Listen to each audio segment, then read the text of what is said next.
नमस्कार, जय श्रीराम.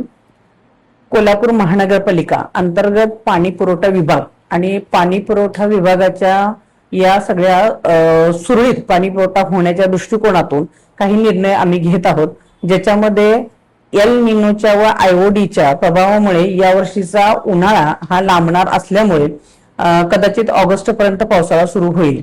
खरं तर पाणी पुरवठ्याचं पाणी रेग्युलर लोकांपर्यंत पोहोचण्याच्या दृष्टिकोनातून या पाण्याचे नियोजन चांगल्या पद्धतीने करण्यासाठी आम्ही एक निर्णय घेत आहोत. कोल्हापूर महानगरपालिका पाणी पुरवठ्याचे सर्व अधिकारी व सर्वांनीच मिळून हा निर्णय घेतलेला आहे की 1 दिवस आड आपण पाणी सुरू करत आहोत, ज्याच्यामध्ये ABE हा 1 दिवशी असेल पाणी पुरवठा आणि तसाच CD हा दुसऱ्या दिवशी असेल.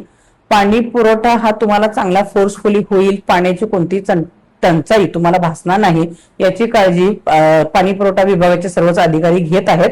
तर मी नागरिकांना या अनुषंगाने आवाहन करू इच्छिते की असणारा पाण्याचा साठा पुरवून वापरण्याच्या दृष्टीने आपण सगळ्यांनी सुद्धा आम्हाला सगळ्यांना सहकार्य करावं आणि 1 दिवस आड पाणी होणार आहे त्याच्यामध्ये सुद्धा विनाकारण जास्तीचा पाणी साठा साठवून न ठेवता जेवढं गरजेचं पाणी आहे तेवढंच तुम्ही वापरावं. जय शिवराय.